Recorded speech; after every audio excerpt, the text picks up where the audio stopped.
In the afternoon. And another question, do we know that all 6 shots came from the same weapon? The Secret Service tonight told CBS News, at this point, the answer is that we did not fire any weapon. The Secret Service emphasized, however, that it will be conducting its own study of the entire incident, including all agents' response. This could take a few days, a week, or more. At this point, there is no indication of any wrong or bad news by the Secret Service. Indeed, every indication that the Secret Service agents on the scene performed magnificently during the day. Now, that's the report from Secret Service.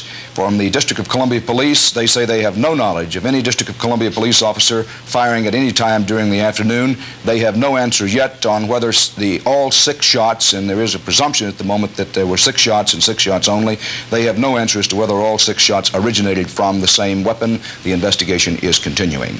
In Plains, Georgia, aides of former President Carter confirmed that they are now making inquiries through the Secret Service as to whether John Hinckley may have been stalking Mr. Carter last fall. Mr. Carter expressed surprise at reports of Hinckley's arrest in Nashville. Well, there's no question but that it's been a long, hard day at the White House for all who work there. Correspondent Leslie Stahl now reports on their day and night under stress.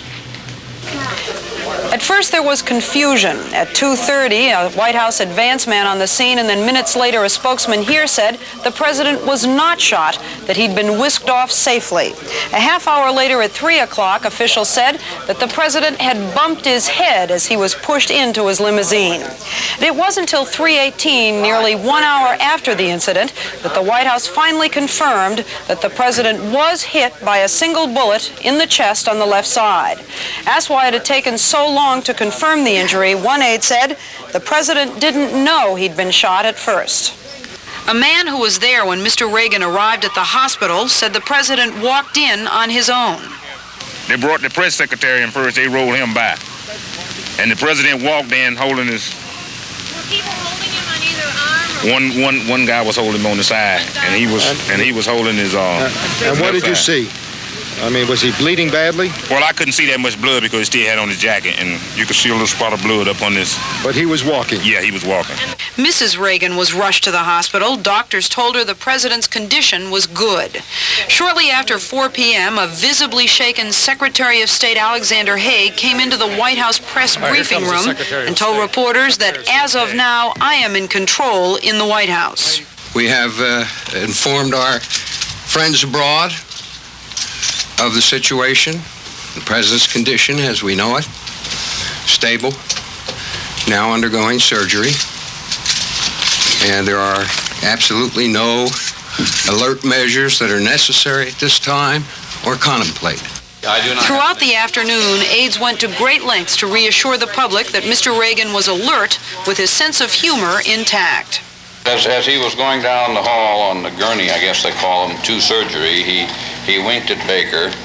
He had earlier told Senator Laxalt, who was there, don't worry about me, I'll make it.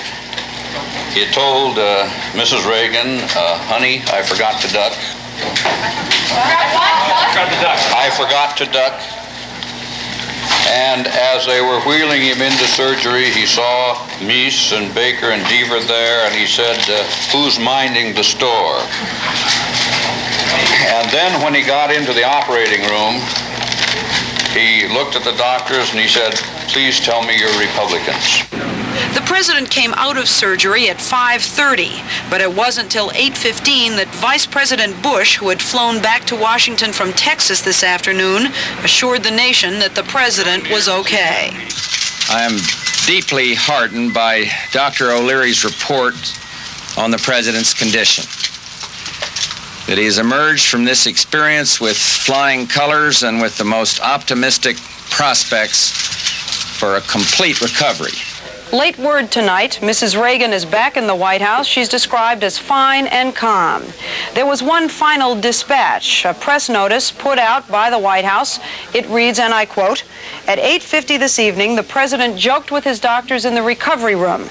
And despite the tubes in his mouth, he handed them a handwritten note which said, all in all, I'd rather be in Philadelphia. Leslie Stahl, CBS News, the White House. Well, it hasn't been a day in which one has been able to smile very much, but certainly that note scribbled by the president would bring a smile to anyone.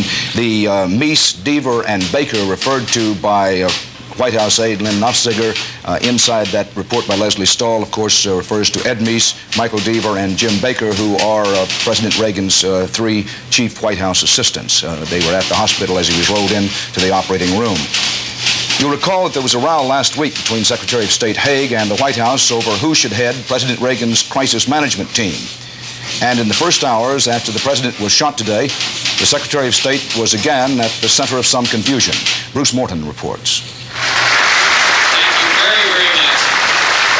The flap started because Vice President Bush was in Texas and Secretary of State Alexander Haig turned up at the White House, temporarily in charge, but seeming to imply there was more to it than that. Constitutionally, gentlemen, you have the President, the Vice President, and the Secretary of State in that order.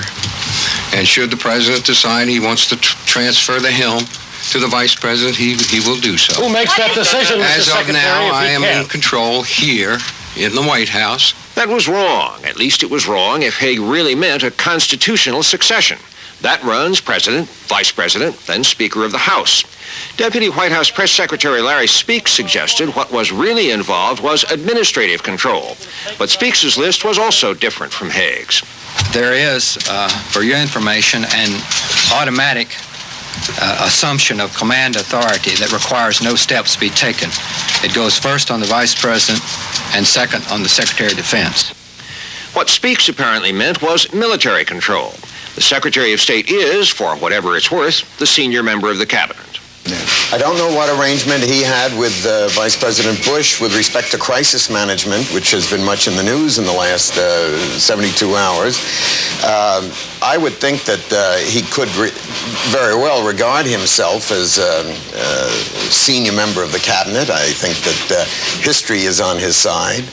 On the other hand, when Secretary of State Robert Lansing, during Wilson's incapacitation in the World War I era, called a cabinet meeting without informing the president, Wilson promptly fired him.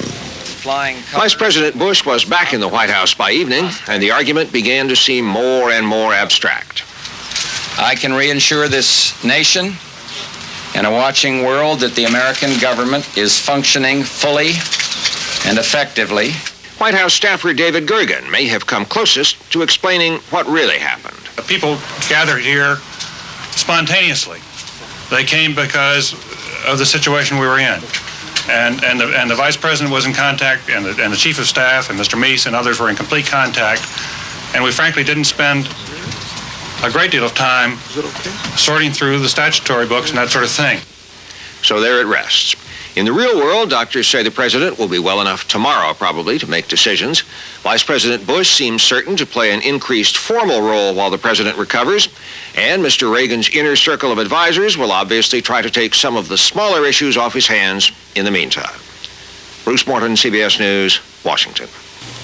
There is a report tonight that John Hinckley, the suspect in today's shooting, may have been expelled from the Nazi-style National Socialist Party of America more than a year ago. United Press International quotes a party spokesman as saying Hinckley was expelled because he, quote, wanted to shoot people and blow things up, end of quotation.